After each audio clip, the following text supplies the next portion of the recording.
Guerre interne au FC Barcelone. Un joueur sème la zizanie au sein du club.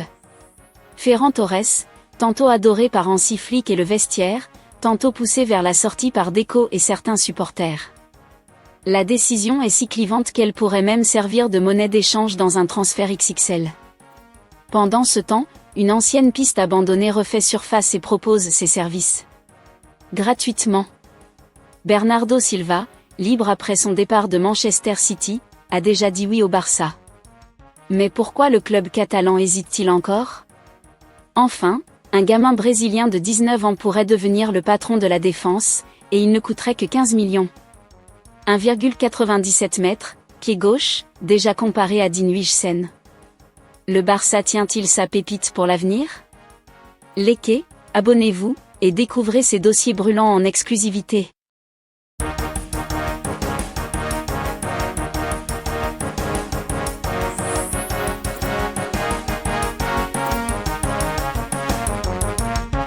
Le cas Ferran Torres sème la zizanie au FC Barcelone. L'avenir de l'attaquant espagnol est un sujet pour le moins clivant à Barcelone, où certains veulent le vendre, et d'autres entendent le conserver dans l'équipe. Le FC Barcelone prépare un mercato particulièrement animé. Les principaux chantiers du club blaugrana sont déjà connus de tous, et vont notamment s'articuler autour de deux gros joueurs, à savoir Alessandro Bastoni et Julián Álvarez. Les décideurs du champion d'Espagne ont clairement l'intention de mettre la main à la poche pour renforcer l'équipe. Mais la situation financière du club reste complexe, vis-à-vis du fair play financier de la Liga surtout, et des ventes ne feraient clairement pas de mal au compte du club. Depuis des semaines déjà, il y a quelques candidats sérieux pour un départ, en plus de Robert Lewandowski, dont le départ plus que probable va libérer de la masse salariale. Tout comme Marcus Rashford ne devrait pas être conservé. Marc Casado pourrait rapporter un joli chèque, lui qui conserve une belle cote sur le mercato, alors qu'Alejandro Balde sera aussi vendu en cas d'offre intéressante. Des possibles départs qui font l'unanimité en Catalogne, que ce soit en interne, ou auprès des médias et des supporters. Un vrai débat en Catalogne. Ferran Torres pourrait lui aussi rapporter un petit pactole. Joueur assez important aux yeux d'Hansi Flick, au point où il a souvent été préféré à Lewandowski au poste de numéro 9, l'international espagnol est en fin de contrat en 2028. Et comme l'indique AS, aucune approche concernant une prolongation n'a été faite par le club.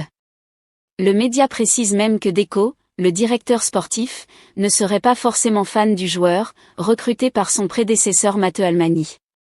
Un contraste avec Hansi Flick et surtout, le vestiaire barcelonais, qui apprécie énormément le joueur formé à Valence. Le journal espagnol précise aussi que Torres pourrait être utilisé comme monnaie d'échange dans le deal Julián Álvarez, puisqu'il plaît beaucoup aux Colchoneros, où travaille d'ailleurs désormais Matteo Almani. Au sein de l'opinion publique catalane, son cas est aussi assez clivant.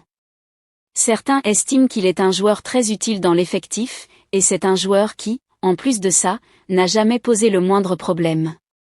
D'autres en ont cependant un peu marre de ses prestations irrégulières et de ses loupés face au but. Affaire à suivre.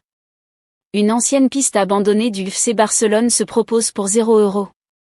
Le FC Barcelone pourrait profiter d'une opportunité en or sur le marché des transferts en relançant la piste Bernardo Silva, désormais libre après l'annonce de son départ de Manchester City.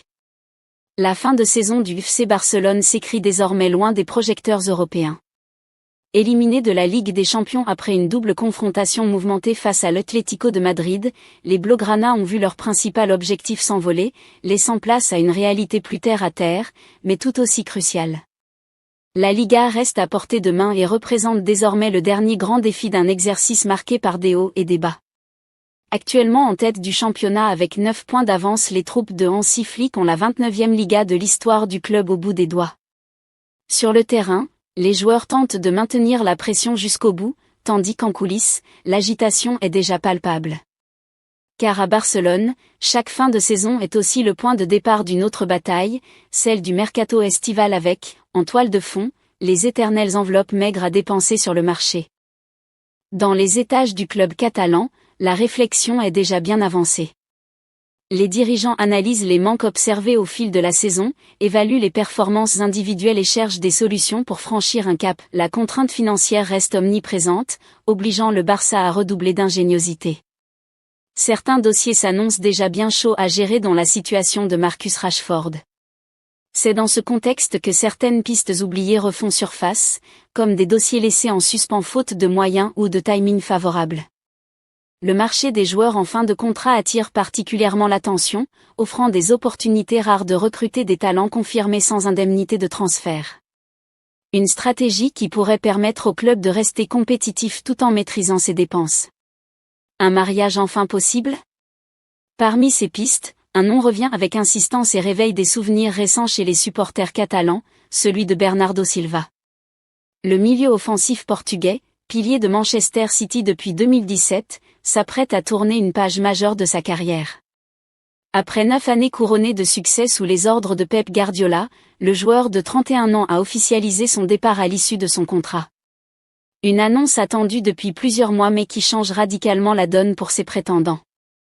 Longtemps inaccessible en raison de son prix élevé, Bernardo Silva devient désormais une opportunité de marché exceptionnelle. Et selon les informations d'El Chiringuito TV, l'international portugais, qui participera à la Coupe du Monde 2026 cet été, se serait proposé et aurait déjà donné son feu vert pour rejoindre les Blaugrana dans quelques mois.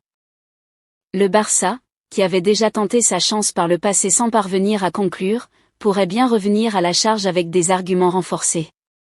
D'autant que la situation semble aligner plusieurs facteurs favorables.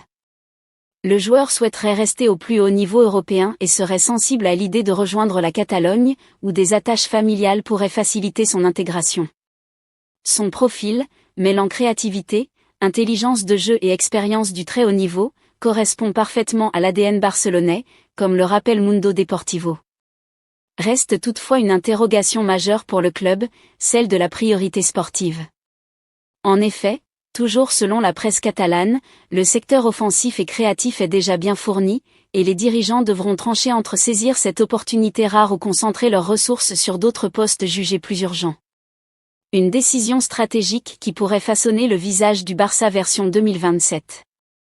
Et si ce gamin brésilien à 15 millions devenait le nouveau patron de la défense du Barça ?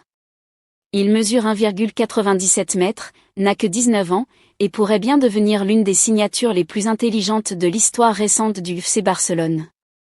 Luis Benedetti, défenseur central de Palmeiras, est dans le viseur du club catalan pour cet été.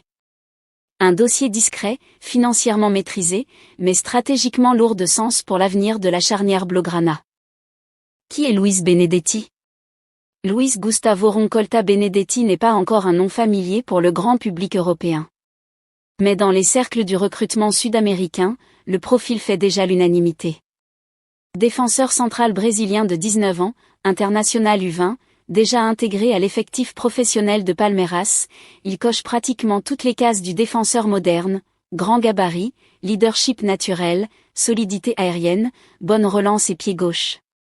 Certains observateurs le décrivent déjà comme un « Huijsen brésilien », référence directe au style du jeune espagnol qui avait lui aussi fait ses preuves très tôt avant d'exploser en Europe. Voilà pour ce tour d'horizon des actuels mercatos et des tensions en coulisses.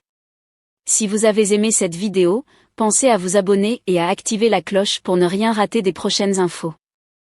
N'hésitez pas à laisser un commentaire sur les dossiers qui vous intéressent le plus. Rendez-vous très bientôt pour de nouvelles révélations.